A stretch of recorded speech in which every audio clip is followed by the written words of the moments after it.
and welcome to this next edition of the Value Exchange podcast. I'm Annabelle Lambert, and I am here with my regular co-host, Rob Pye. Say hello, Rob Pye. Hi, both. Hello.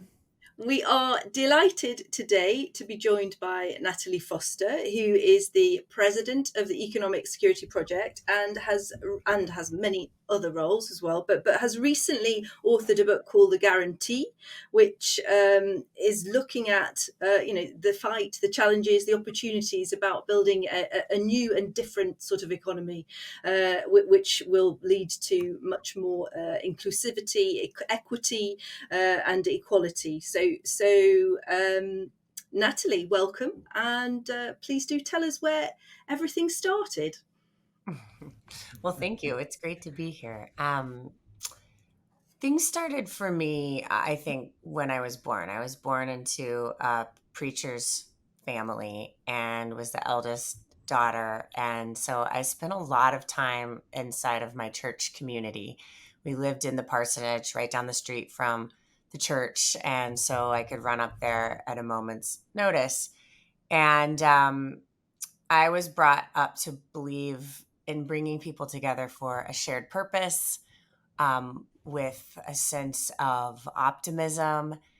And in college, my relationship to my faith changed, and I discovered organizing, community organizing, and I took to that craft very naturally as the daughter of a preacher, about bringing people together for shared purpose. And it would be Cornell West, actually, who would come to campus and help crystallize what I think would become my life's path, which is that justice is what love looks like in public. And I had spent a lot of time thinking about love and God's love, and I wanted to help create a world of abundance and love right here on this earth. And so that set my path out. And I think the last 25 years of social change have really been about organizing. I early in my career used technology to bring people together, and over the last half, it's been about organizing around ideas and how you move big ideas into the mainstream, ones that could rebalance the American economy. And so that's really been my life's work. Wow, that's it. Goodbye. Thank you very much. That's a brilliant story. I love the question. It's like, where did it all started? Well, probably when I was born. But let's pick up. That's just a brilliant answer. Never had that one before. 67 episodes into it. That's a fantastic. But the organising thing. So reading Obama's books, that played a huge part in his role to politics. And I love. I can't repeat the expression, but you talk about social justice is what love looks like in the public. So as opposed to what does that mean? In the private, I can see I love my family. I love my dog. If she's not barking when I'm doing podcasts, she's down there being very good. But in the public eye, and then sort of linking into Obama's work on organizing. I guess the question is to what end? So you've got the faith bit, and then you've got the social justice, love in the public eye. The ends presumably are about, in other words, what are you organizing to do? So how did that shape up? Because that's why, in like a sentence. I hope you don't give me the what and the how and the who in as quite a concise way that you've answered that first question. So take your time, but talk about the end. So you've got organizing. That's a sort of means to what? To what are you trying to? What does good social justice look like in practical terms? Then through your life, take us to how that mapped out in your various projects. And Yeah, I think the first part was really about bringing people together in new and untried and tested ways as the internet entered social change. And I think we share that in common. I was early at moveon.org, which was prior to the Obama campaign, and was trying out all kinds of ways. We'd hit send on an email, and we would be able to organize thousands of rallies across the country in local cities and towns to fight the war in Iraq, for example. And that was really heady moments. And it would be the small dollar donors that would support, a candidate named Barack Hussein Obama, who would run for president, which at the time felt so unlikely. And that was about, really stopping the things I wanted to end. And I became less interested in protesting things once they had already passed, and much more interested in how I could set the terms of the debate myself, or with the communities I'm part of. And so I did help run I ran President Obama's digital team 2009, 2010. So right after he was elected, I came in, and that was extraordinary. I mean, that was at that time the biggest social media presence in the world. The emails, the Twitter, the Facebook, the website, all of it. And we were able to pass the Affordable Care Act, which is something I'm very proud of. And it was incomplete, but it has been a lifeline throughout the pandemic 14 years later.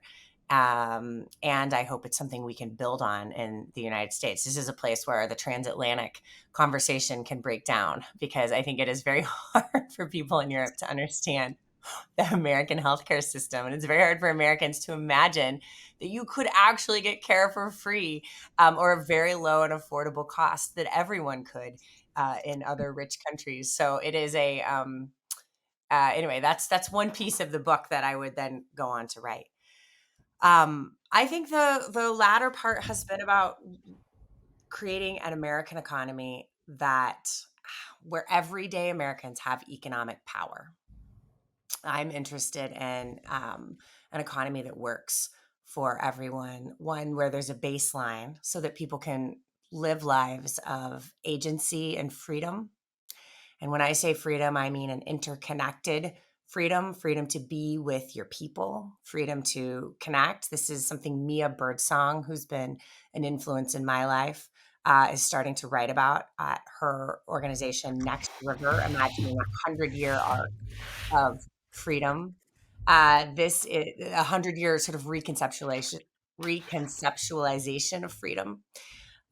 It's about people able to live lives of dignity, the ability to take care of their families, to pay rent, to put food on the table, and lives of presence, time, how people are able to decide for themselves how to spend their time, and who they're able to spend time with. And none of that is possible when you're working 3 jobs to put food on the table, which is the state of the economy today. So that's the end that I believe my organizing is oriented toward. And I think there's a lot of tools we can use to get there, from things like public options, which is, low cost, high quality option the government actually creates to compete in the market, to the renewed conversation inside the US around industrial policy, that it can all be oriented toward creating an economy that works for everyday people. And actually, it's economist Derek Hamilton. He's at the New School, and he was one of the early pioneers of stratification economics, looking at the racial disparities inside the US and understanding how and why they are the way they are. Derek Hamilton asked this profound question, which is, what is the purpose of the economy? And his answer, and it's my answer too, should be human flourishing. That should be the point of the economy, and all of the growth and the gains of this economic moment we're in should be oriented in that direction. So that's the world I want to work for. And so, of course, the dominant narrative of what economics is about at the moment is GDP growth, this kind of financialization of a form of value that is in many ways is completely arbitrary.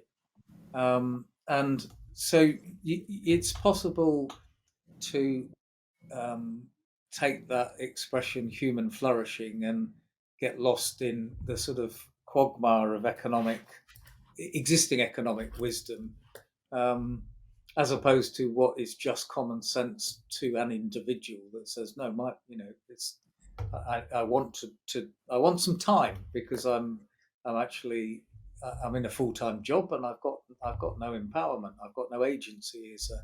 So um, I wonder how to get away from the dominant narrative of economics to human flourishing. How might we get awareness of what that flourishing would look like? Is that something that you have a view on or discuss in your book? I must admit, I've only read the introductory part so far, so I haven't got everything. You have to kind of, in a while, take us through some of the major things that you talk about in your book. But economic flourishing, is that something you have a view on or can talk to? Yeah, I think that over the last few years, we've seen something extraordinary happen when the pandemic hit. There was an opening at the federal level to have a very different kind of economics. And in the US, we took it. And there were a number of things that I was told for my lifetime, which coincides with really the rise of neoliberalism. And I tracked this starting around 1980 with the election of Ronald Reagan and Thatcher, where you would see these ideas of total faith in the market, zero faith in government, and people left pulling themselves up by their bootstraps, where those ideas would become the dominant way we would understand economic policy. And anything outside of that was not possible. And that reigned through the 80s, the 90s, the aughts. Then the 2008 crisis would hit, and it would be clear that the trickle down economics, the neoliberalism of that time had no close, and that we would shore up the banks and we would leave everyday people out to dry. 10 million people lost their homes. Black and Latino families in the US lost half of their collective wealth overnight. And that would be the beginning of a transition period of what would come next. Would we have a more austere authoritarian economics aimed at continuing to put, the concentration of wealth in a few hands, or would we be able to unleash a more abundant and prosperous economics aimed at human flourishing? And over the last few years, we've seen something pretty extraordinary.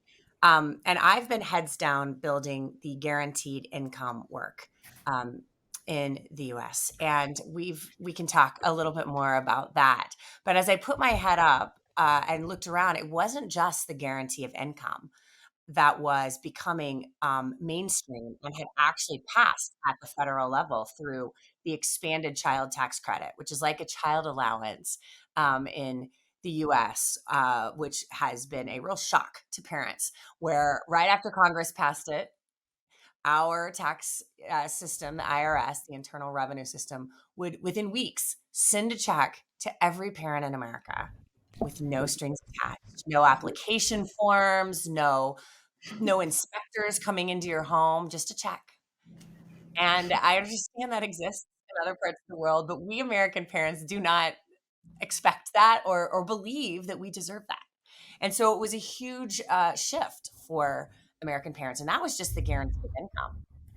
As I looked around, I saw the guarantee of housing starting to move in surprising and new ways through an advocate like Tara Raghavir in Kansas City, right in the middle of the US, starting to build the Kansas City Tenants Union that would fight for housing in new ways. The guarantee of healthcare. In the United States, we were able to mobilize the National Guard to put free vaccines in people's arms, made COVID care free, sent tests to everyone, and expanded the Affordable Care Act to catch people who would overnight lose their jobs. Millions of people would lose their jobs and health insurance, but the Affordable Care Act would expand and catch them, resulting in the lowest number of uninsured Americans in history. Right? That got us closer to a health care guarantee. And one thing, sorry to interrupt, one thing that's striking just about our limited knowledge of what's going on in the States at the moment, which is why I'd love you to talk more about the guaranteed income programs, but versus Europe as an example, and then we've got Africa, South America, Asia, other parts of the world, but this happening everywhere. Yet for the handful of projects that's happening in the UK, there are maybe 1,000. I think it's your organisation. You run a database of all the programs that are doing guaranteed income all over the states, and things like baby bonds, or guaranteed, whatever the child benefits, or and yet the political narrative you might hear on the news or radio or social media is a long way from that. So this is almost under the duvet. It doesn't seem to have a public consciousness yet at certainly in terms of Yeah. the press, the news I read, and yet it's really innovative and it's big. Do you see soon that this is going to start going mainstream in terms of red or blue or state narratives? There's a lot that we understand is happening at the mayor level, the mayoral level. You got a lot of mayors, something like 1,700 mayors in the states. Is the consciousness growing, the movement growing, that this will be prime time? Is prime time? Where does it go next, in your view? Well, I'll talk about guaranteed income specifically, but first let me just say, I'm introducing a concept I call the guarantee economy. And it says that there should be a floor that is created in the US that no one can fall below. And I'm talking the guarantee of healthcare, of housing, of inheritance, as you call a baby bond, a guarantee of debt free college, and so forth. And I do think that the consciousness is rising, but we have a long way to go. And I think that's the work to do. It is actually hard to understand changes as we live through them. It is much easier to understand changes in hindsight. And the good news is that this is in some ways harkening back to another period in American history, the New Deal period, prior to the takeover of Reaganomics and trickle down economics, that says government has a very different role in shaping markets and making sure we invest in families. And that is what we need to rediscover in this country. So I'm arguing it's an evolution of capitalism for this age of AI. And I do think it's a story that is being crafted today. It's Milton Friedman himself who has a quote that says, "It's only in a crisis, economic or perceived or real, when things move forward and ideas that are lying around are picked up and moved forward." And I think that is the moment we're in. The ideas that were lying around, that were years, decades in the making, have been picked up, they've moved forward. And it was in the crisis of the pandemic. And so it is, I think, incumbent upon us to tell a different story, but to tell it in a way that people can hear. It's a period in which we live with a lot of noise. It is not just the economy that people are worried about. So it's harder than ever to tell a story, to tell a coherent story, but I think it's absolutely the work to be done. Now, on guaranteed income, specifically, it has been very much a bottom up body of work. Yes, it was a young mayor in Stockton, California, and a nonprofit leader in Jackson, Mississippi. So this is Mayor Michael Tubbs and Dr. Aisha Yandaro, who each would launch a demonstration of a guaranteed income about 8 years ago in the United States. They would, in the case of Stockton, he would give $500 a month with no strings attached to 125 families in Stockton that would sit alongside their wages and support them each month as incomes are volatile and as people lived their lives. And people around the world would take notice. The media would fly into Stockton, into Jackson. Reporters would want to talk to families who had participated in the program. And they would open source their playbook, invite others in, and this would become a true movement across the country. 150 pilots happening, all, demonstrating what a policy would look like if it were passed by the federal government. And then the pandemic would hit, and Congress would pass the expanded child tax credit, which, if you have two young children, is essentially $500 a month with no strings attached, just like what these mayors were doing.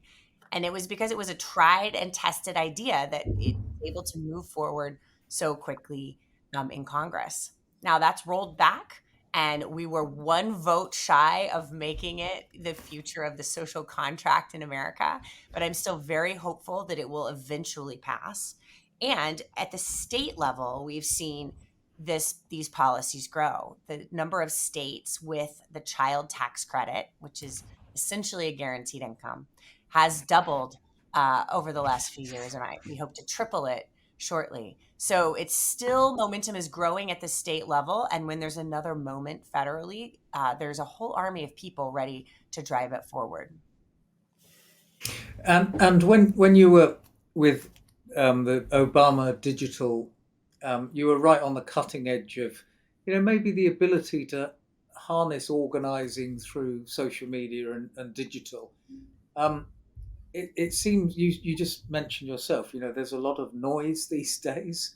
There's, the signal to noise. It's quite difficult to hear amongst the cacophony of clutter. But what do you see as the main levers that the sort of, in terms of innovation or getting out there and helping people discover agency on this? What are the things you're excited about at the moment, given maybe the poor state of social media? I mean, that's my words, not yours, of course. But what are some of the levers to pull?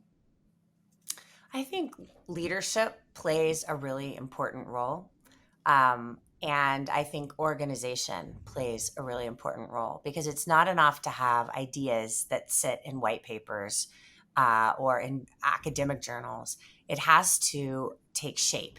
And it takes shape not by individuals acting on their own, but by coming together inside organization to contest for power to make things happen. And I think those are the levers to pull. And I'd say the third is having an intellectual underpinning across new ideas.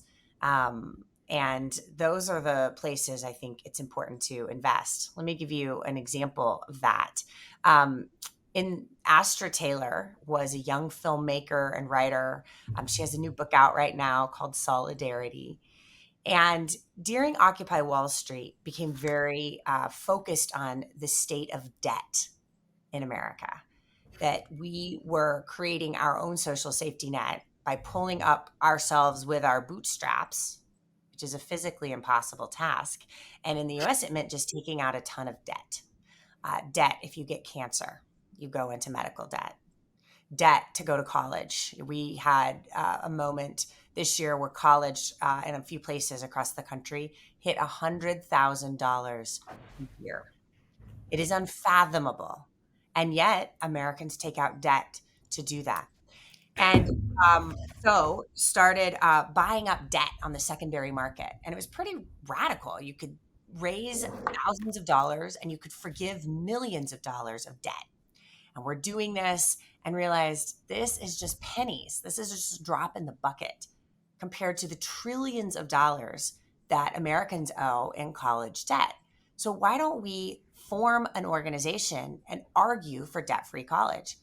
And they'd do that. They'd start the Debt Collective and bring people together. Debt is complicated because it's not just something you owe on a piece of paper. It is also filled with stigma and shame and a sense that you've done something wrong, even though that's exactly what this country has told you to do, to fulfill what was once called the American dream.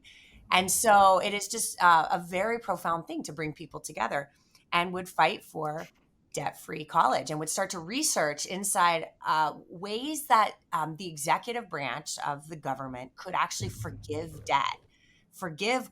student debt in the US. And the pandemic would hit. And Biden's now doing that for particular demographics, isn't he? So there's Well, a he tried to do it it, widely across the board, and the courts have held him back. But in the pandemic, there would be an opening, and we would, for years, tell every debtor in America, student debtor, you do not have to pay back your student debt. There was a pause, a moratorium on payments. And that was essentially what a debt-free higher education would feel like when every month those payments that went toward debt instead went to put food on the table, could be saved away, socked away for some rainy day, could allow someone to start a business, all the types of things that are possible when you have a bit more money in your pocket. And then this president, this administration would just outright forgive billions of dollars of debt. And that is something that is a huge shift. That would have been laughed out of the room when I was in the Obama administration. And it's now a Rose Garden event inside of the Biden administration. So that is a clear break with the role of government from the past 50 years of policymaking. Clear break with the role of the government in shaping the market and organizing the economy around human flourishing.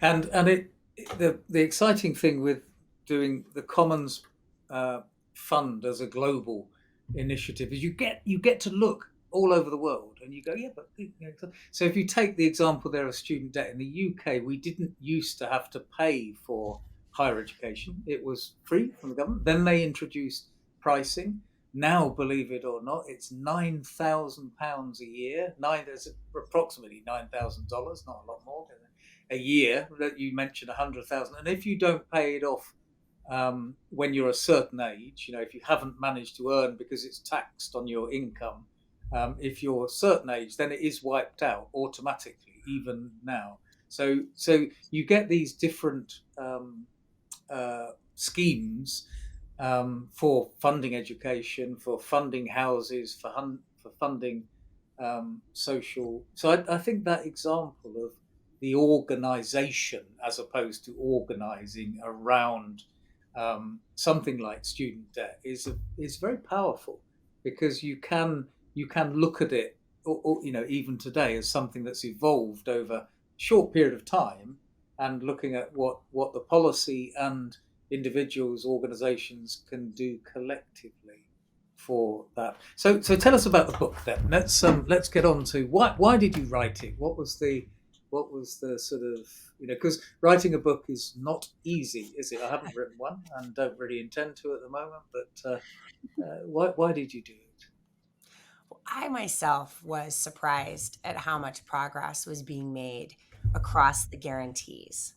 And I wanted to tell the story of what I was seeing that I found inspiring. The story of the advocates who've been laying the groundwork decade after decade, year after year. Ai-jen Poo, who founded the National Domestic Workers Alliance. So she would start by working with domestic workers, so people who work in your home, who take care of children, who clean, who take care of elders, right? This will actually be the largest occupation by 2040. The sort of biggest job in the US will be caregiving, according to some statistics. And yet it is not a job that pays a living wage, primarily done by women of color, immigrant women in the US, and so who don't have a lot of political power. So Ai-jen's insight was, let's organize them. Started the National Domestic Workers Alliance, started working with individual claims of wage theft and so forth, and realized we should just actually pass laws that support these women. And so have passed bills of rights for domestic workers around the country, and has now ushered in a new understanding of care as a guarantee in the United States, as a something that is infrastructure, work that enables all other work to happen, and that should be invested in with the same rigor and intensity as roads and bridges and other infrastructure in this country. And so she is a great example of an advocate who's been laying the groundwork. And then when the pandemic would hit, there would be a moment where lawmakers would look for ideas, and there it would be, state by state, city by city, the ideas there that could be moved forward and put into policy.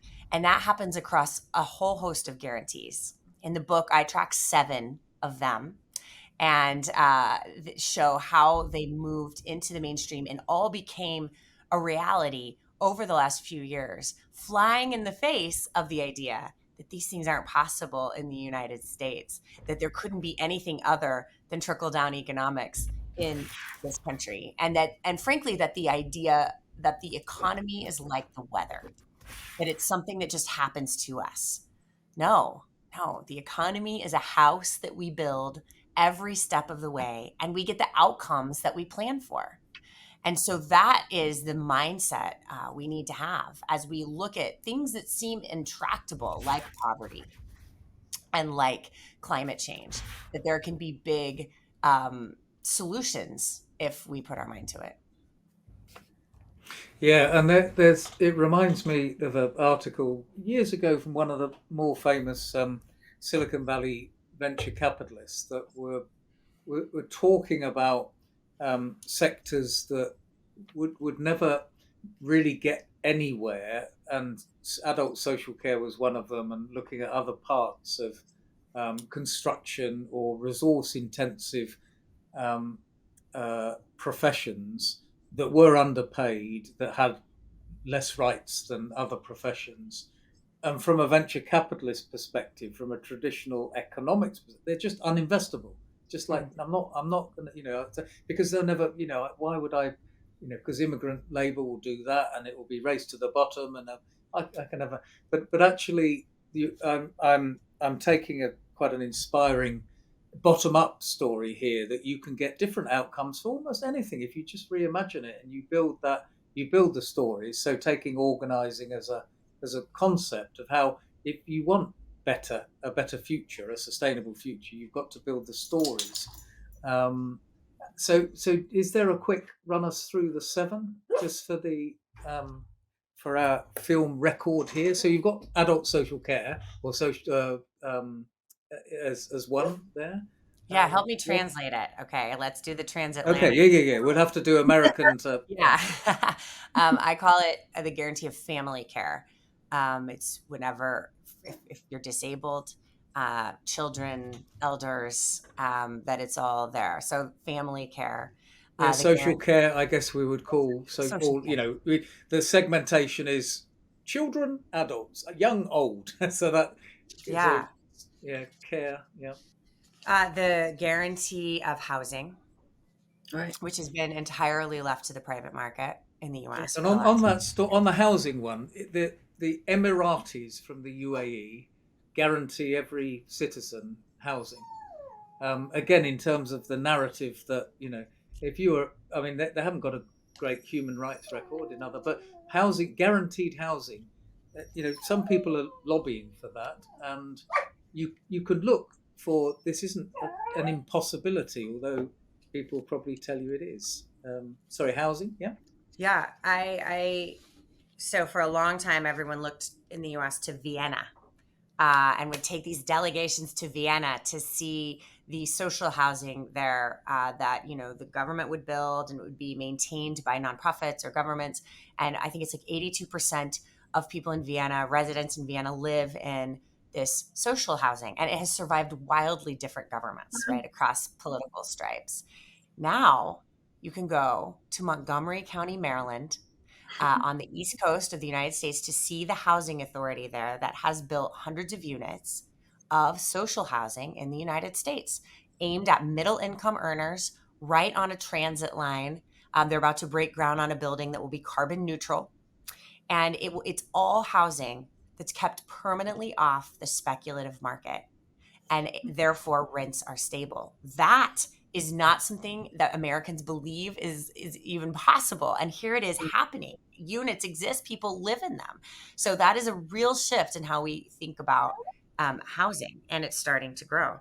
So the guarantee of housing, the guarantee of debt-free college, of higher education, the guarantee of healthcare, of family care, of good work, of high wages and voice on the job, of income, my work on the guaranteed income, alongside Michael Tubbs, the mayor of Stockton, and Dr. Aisha Yandaro, who I spoke of earlier. And then the guarantee of inheritance. This is actually taking Piketty's work and mixing it with what's happened in the United States around baby bonds, and saying every child at birth should have a trust established, and it should be held in their name for when they turn 18.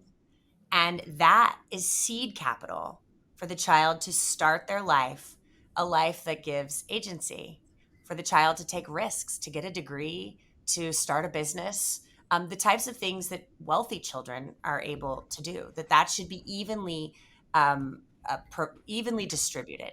And so those are the 7 guarantees I track in the book. But the idea is that it's not limited to those, that it's a new story we're telling, a new paradigm for how we do economic policy making. And by naming it the guarantees, it makes it all more possible. Yeah, on the last one, which is quite. Go on, Annabelle. Sorry, No, no, I'm just going to please. say it's really interesting because, of course, Margaret Thatcher sold off all our, social housing. That was a thing. That was it was a wonderful thing in the 1980s to be able to buy your council house. This was a move in the right direction. But I've sort of that feeling of, just I feel we have to go through this transition of understanding what are the things that we need for society to thrive. Your flourishing human, and really, we shouldn't be putting those beholden to the market. The free market is not serving the requirements of the human beings. We have it in transport in this country, the infrastructure stuff, but also the care and everything that you've said. I think we have to open our minds. The stories are so important because people, just as you say, it's difficult for people to even think what something different might be because it's so ingrained. So that's wonderful.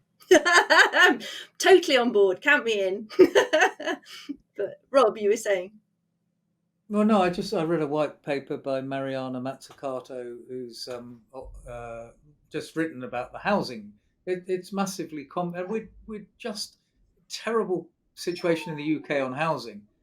How do we rather like your view on economics, do an addition which is not just public housing, but cooperative housing and other financial ways to stimulate the guarantee, if you like, of it's accessible and available to all, and then the baby bonds, because we had a conversation with a project down in Georgia, that is baby bonds, and get and that sort of innovation. It's incredible, but you need to. I don't know if you can hear Pippa, but she's whining in the background. That doesn't seem very Um, happy.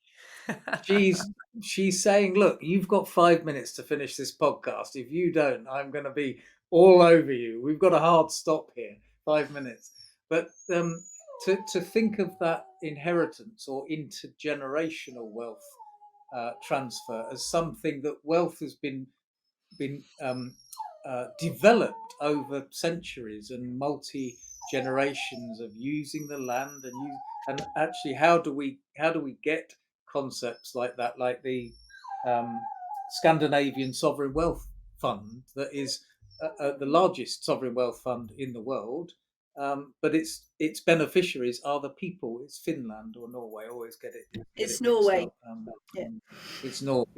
The Norwegian sovereign wealth fund is actually a public good. It's just there specifically for the citizens of Norway. You can see her blurred in the background. Yeah. So Pippa on cue is going to say any final words. I'm going to mute and hand back to Annabelle just to wrap up. Yeah. Yeah. Is there anything else you would add, Natalie? Conscious we've run out of time. It's gone very fast. Maybe we should reconvene at some point and do round 2. But thank you for joining us. I mean, I'm sort of interested in, again, I feel, the barriers that we put up, we need to just dismantle those and start realizing we've got a free range with how we think about stuff. I mean, my response to very flippantly about housing was, why don't we just build some more houses? And of course, it's like, well, we can't just do that. Well, I'm like, well, why not? Why can't we just That's build some right. more houses? Because of course we can. Yeah, I mean, I have a 6-year-old and an 11-year-old, and that's so clear to them. We just, Yeah, we and I think it's important we build housing, but we also protect renters who are the most vulnerable yeah. to being displaced. And so we have to be able to do both. And that's how we get to a housing guarantee. But the answers are simple, but so Getting complex, so there. complex. Yeah, But I indeed. do think it's important to look for the answers there. They are being piloted across the country. And it's hope I am hopeful. What we saw in the pandemic was unlike anything we've seen in my lifetime in terms of how families, communities, individuals were invested in. Rental assistance was sent out, stimulus checks, unemployment insurance, the child tax credit. People had money in their pockets. They were able to save. And that's the first time in decades in the US where we saw small business creation go up.